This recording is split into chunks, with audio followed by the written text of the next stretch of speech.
Bom dia, queridos amigos ouvintes. Entramos no ar agora, o nosso programa ao vivo, conversando com você, amigo ouvinte, sobre medicina, sobre homeopatia, medicina chinesa.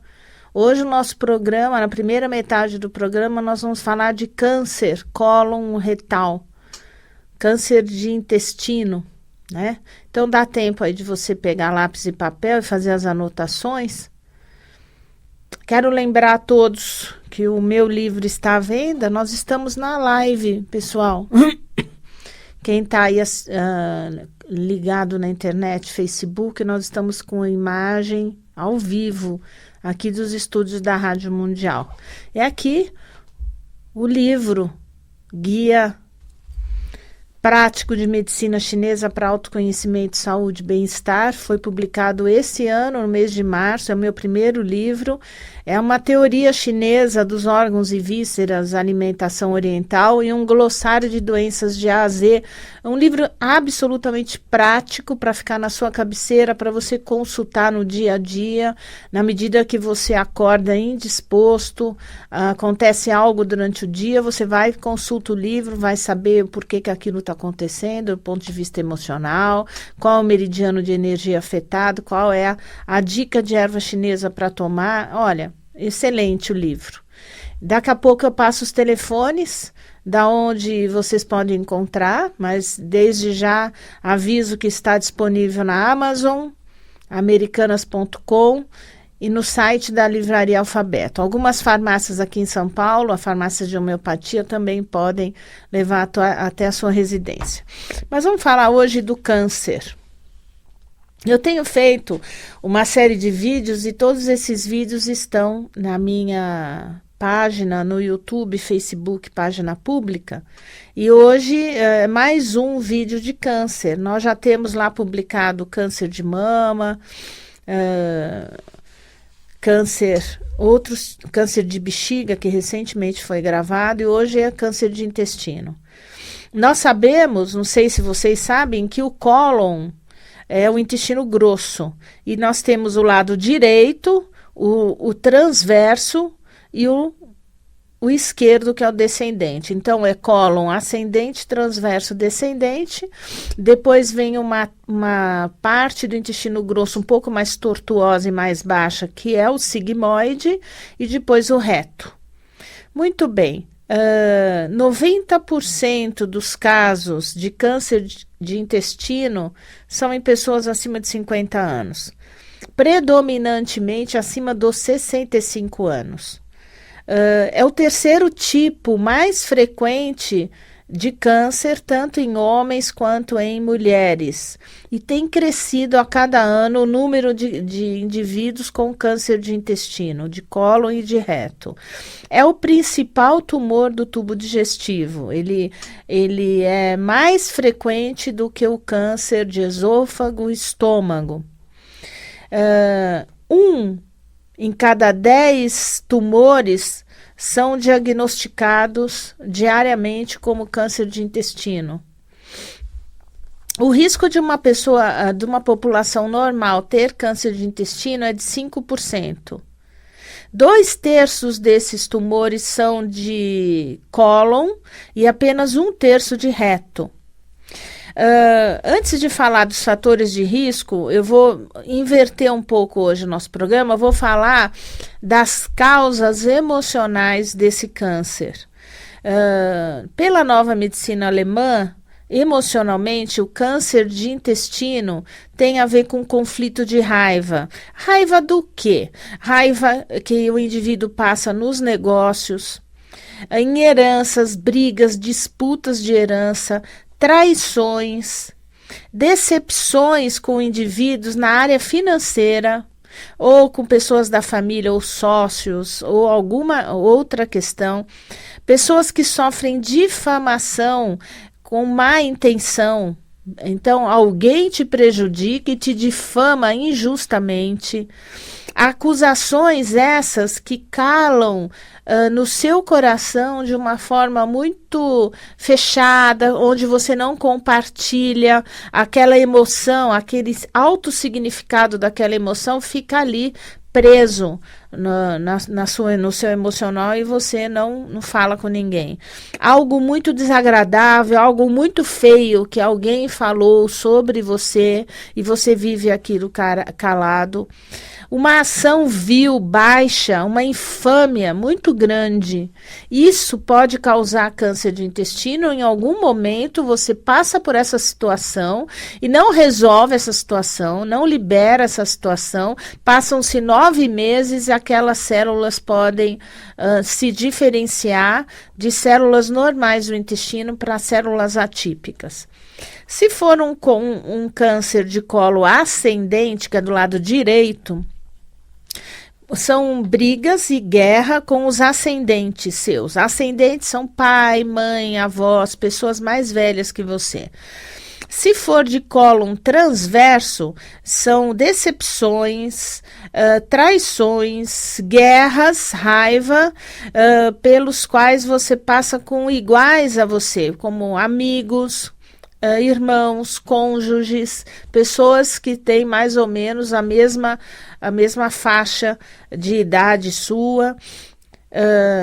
Se for em cólon descendente, que é o intestino do lado esquerdo, é guerra, decepções, traições com os filhos ou representantes.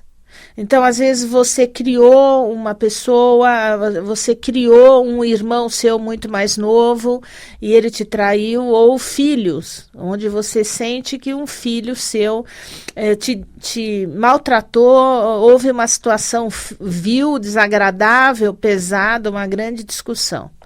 Se for um câncer de sigmoide, é um conflito com algo muito baixo, onde é necessário que o outro não exista mais.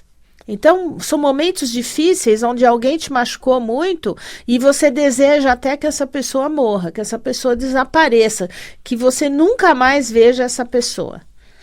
Se for um intestino, na parte final do intestino, um câncer de reto, não se sente reconhecido pela família. Não sou quem sou dentro da minha família. Não quero perdoar, então eu guardo. Conflito de não poder expulsar algo ou alguém da sua vida. Esses tumores de reto sempre têm um aspecto emocional relacionado à mãe, mesmo que a mãe já tenha falecido. Algum conflito, alguma questão não resolvida com a mãe. Pode significar, finalmente, impurezas que quero, mas não posso eliminar. Algo putrefato dentro de mim que eu não consigo eliminar.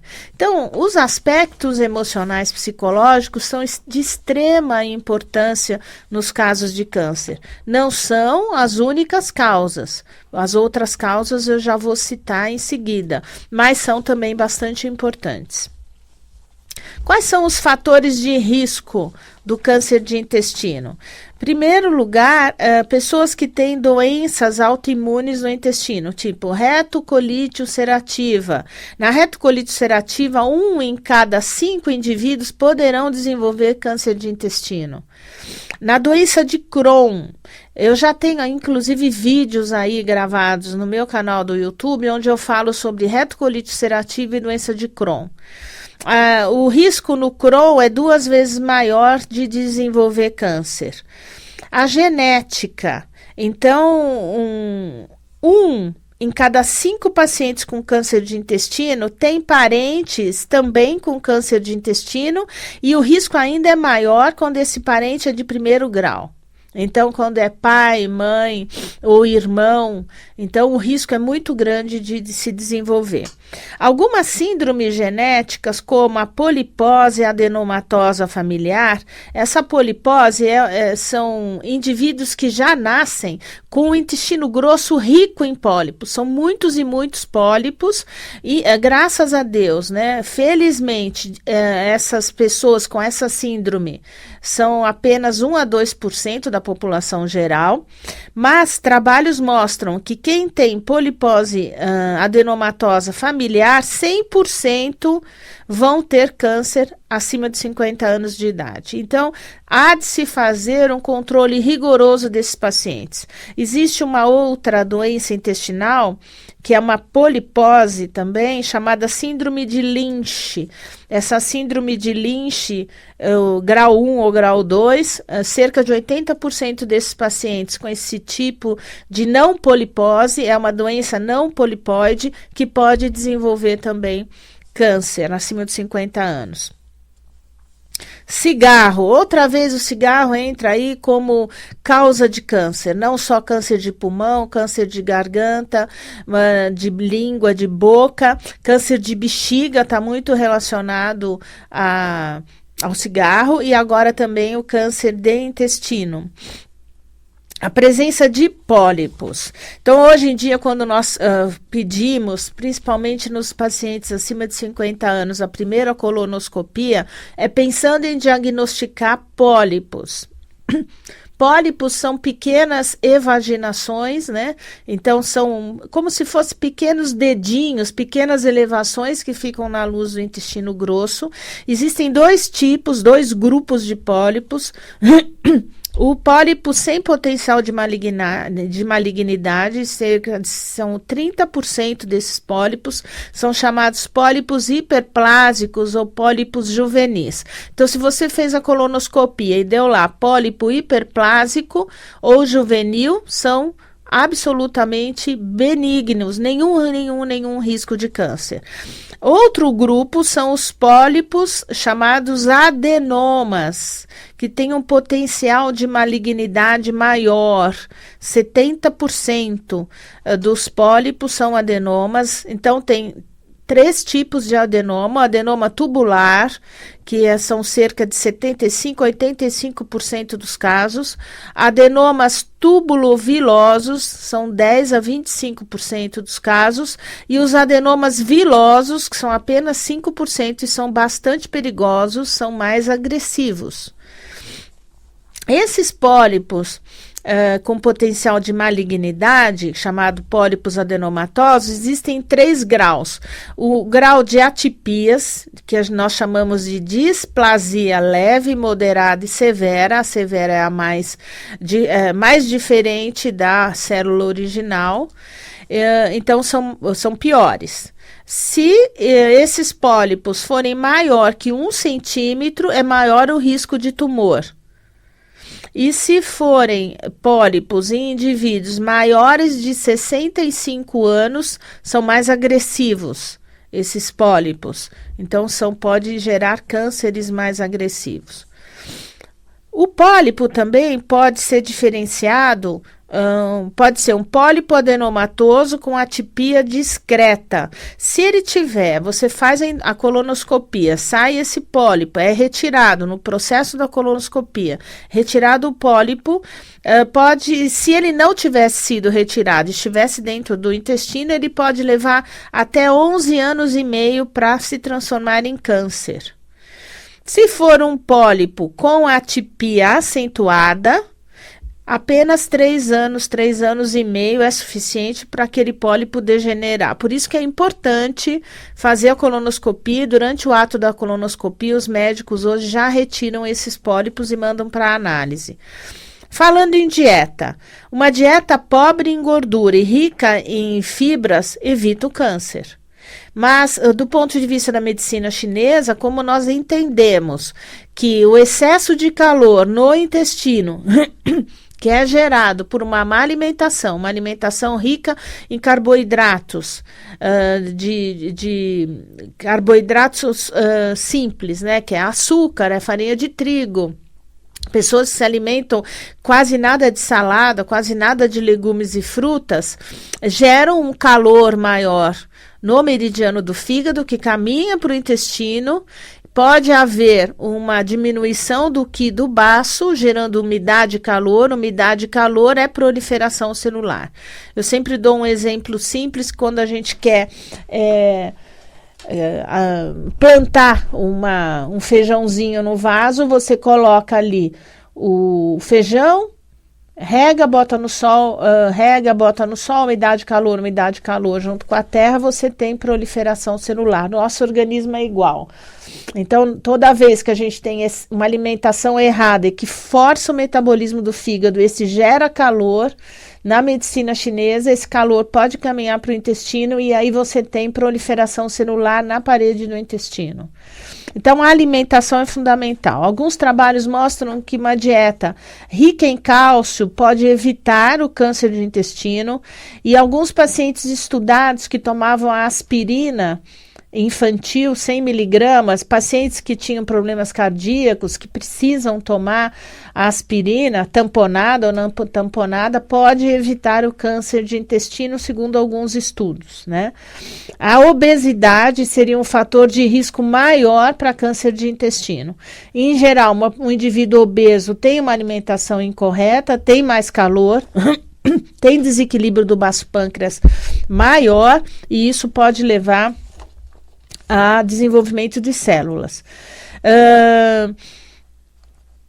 Cerca de 2% dos pacientes que já tiveram câncer de intestino poderão ter um novo tumor em outra parte do intestino grosso. Então, sempre que uma pessoa já teve um diagnóstico, já foi operada, fazer o acompanhamento anual, no mínimo, ou semestral, para diminuir o risco de recidiva. Eu já falei do tabagismo, que é um risco grande de câncer de intestino. Quais são os tipos de câncer de cólon e reto? O mais frequente, 95% dos tumores são de adenocarcinoma. 2/3 dele, do intestino do lado esquerdo, é o mais frequente, e 1/3 do lado direito. Os tipos mais raros, que também são cerca aí de 5%, são os tumores neuroendócrinos do intestino, o tumor estromal do trato gastrointestinal, que nós chamamos de GIST, e os linfomas. Então, adenocarcinoma, 95%, os tumores neuroendócrinos e os linfomas ocupam 5% dessa estatística. Vamos falar de sinais e sintomas para você ficar atento a respeito de tumor de intestino. O primeiro sintoma pode ser sangramento intestinal. Porém, o fato de você nunca ter tido sangramento intestinal não quer dizer que não possa ter câncer de intestino.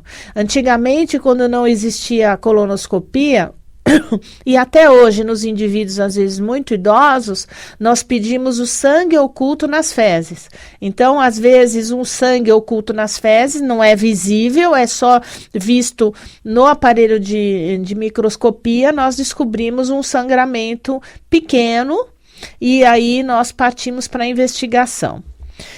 Alteração do hábito intestinal. Então, diarreia, se de repente você teve sempre um intestino com fezes formadas, um intestino até preso, você passa a ter, você já tem mais de 50 anos, 60 anos e começa a ter diarreia e prisão de ventre. Diarreia e prisão de ventre, quando isso acontece com muita frequência, é um alerta para você ir fazer a sua colonoscopia.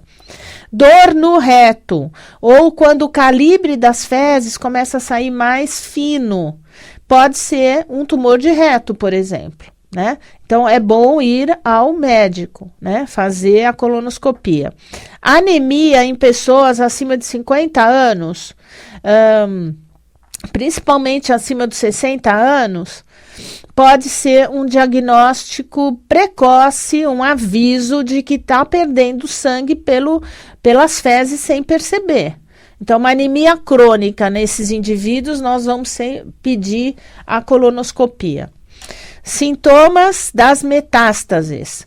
Tosse. Pode indicar um indivíduo já teve câncer de intestino e começa a tossir, a ter falta de ar, pode haver metástase no pulmão, que é um dos caminhos da metástase. Dor nos ossos, fratura dos ossos, metástases ósseas. Pele amarela, icterícia, náusea, vômito, pode haver metástase no fígado. E também dores na região do tumor, mesmo que ele já tenha sido retirado, dores ali na região do intestino, pode haver um acometimento dos linfonodos regionais. O diagnóstico do câncer de intestino hoje é feito pela colonoscopia. Indivíduos acima de 70 anos de idade, nós recomendamos que o preparo dessa colonoscopia seja sob internação. Então, interna a pessoa de manhã, faz a limpeza do intestino com aqueles laxantes que são bem eficientes.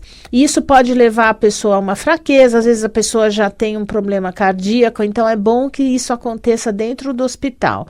Indivíduos que são saudáveis até 70 anos e que têm uma dieta, uma vida saudável, não há necessidade da internação, o preparo pode ser domiciliar. Existe também uma ultrassonografia endoscópica transretal para os tumores suspeitas de tumores de reto, tumores baixos. É uma avaliação que pode ser feita, né, em vez da colonoscopia, se não for possível. Tomografia, ressonância também é possível, quando não se consegue fazer a colonoscopia, mas a tomografia e a ressonância pode não diagnosticar os tumores muito pequenos, né? Por exemplo, os pólipos, né? Adenomatosos, os vilosos. Na rotina do segmento desses pacientes com câncer de reto, nós às vezes pedimos um PET scan para fazer uma varredura de corpo todo, e se tem alguma parte do corpo que impregnou o contraste, nós pedimos a ressonância em seguida. Então, a medida do CEA, CEA, é o marcador tumoral de tumor de intestino. Num check-up de rotina que você tem aí acima de 50 anos, vale a pena pedir no exame de sangue o CEA. E os pacientes que já tiveram câncer, nós pedimos o CEA como segmento para verificação se há possibilidade das metástases, né? Os graus, os tumores de intestino, eles são divididos em estadiamento 1, 2, 3 e 4, quando são só na mucosa e na camada muscular do intestino, é grau 1, e depois vai avançando a camada, vai para a camada serosa, os linfonodos e as metástases, chegando até o grau 4. Isso é o médico que vai fazer essa classificação. Pode ser bem diferenciado, então quando um tumor está escrito no anátomo, na biópsia, bem diferenciado, ele é menos agressivo. E se ele é indiferenciado, significa que a célula do tumor é muito, muito, muito distante, diferente da célula original do intestino, então são tumores mais agressivos.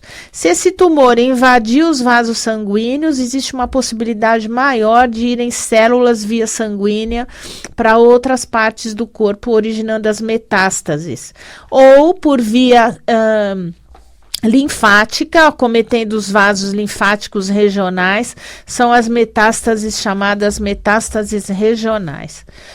A cura hoje é muito grande do câncer de intestino, e a cura depende de vários fatores, né? Da chance de remover o tumor inicial.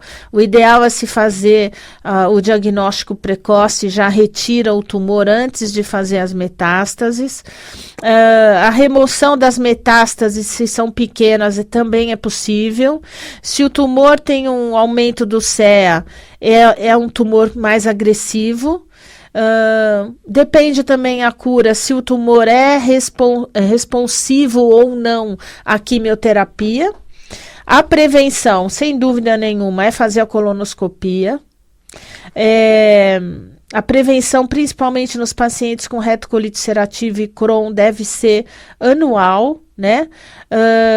A primeira colonoscopia deve acontecer entre 50 e 55 anos, e nos pacientes que têm história familiar de câncer, principalmente em parente de primeiro grau, nós fazemos a primeira colonoscopia 10 anos antes da idade desse paciente. Então, se o seu pai teve câncer no intestino com 55 anos, você já deve, a partir dos 40, 45 anos, já fazer a sua primeira colonoscopia.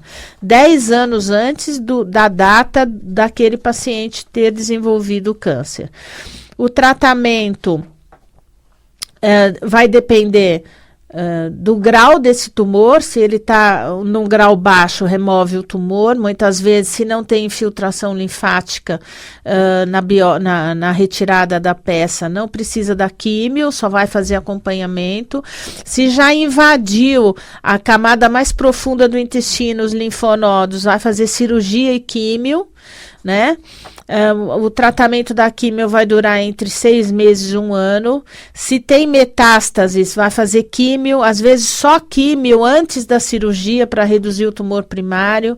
Depende de cada caso, vai fazer radioterapia. Então, aí são as condutas, os protocolos que os oncologistas preconizam. Hoje nós temos drogas que agem em alvos moleculares, vários, né, que inibem a formação de vasos. Então, a medicina tem se desenvolvido bastante nessa classificação de drogas, né, chamada alvos moleculares, que vão agir só nas células tumorais. Tem várias delas, o bevacizumab, cetuximab e etc. A cirurgia pode ser a céu aberto, pode ser uma cirurgia transanal através do ânus, pode ser uma cirurgia laparoscópica. Isso vai depender do grau de estadiamento desse tumor, né? A cirurgia, quando ela é extensa no intestino, nos homens, ela pode levar à impotência sexual, porque existe um esvaziamento dos vasos e nervos da região. O que a medicina homeopática pode colaborar? Eu já falei várias vezes com vocês sobre o tratamento de homeopatia imunomoduladora. Então, é uma homeopatia que serve para aumentar o teu sistema imunológico. Células dos glóbulos brancos, como leucócitos, macrófagos, linfócitos CD4, natural killer, uma série dessas células de defesa que nós usamos junto com uma alimentação pobre em carne vermelha, pobre em gordura, açúcar e farinha branca. E a gente tenta orientar a dieta do fígado em geral, que está no meu livro, que tem no canal do YouTube um vídeo sobre a dieta. Mais ou menos essa dieta com muitas fibras, muitas verduras, muito legumes. O recado que fica hoje é você prestar atenção no teu emocional, na sua alimentação, na história familiar e fazer a colonoscopia cedo, já aos 50, não deixa passar de 55 anos para pegar esses adenomas, esses pólipos a princípio, antes de malignizarem, ok?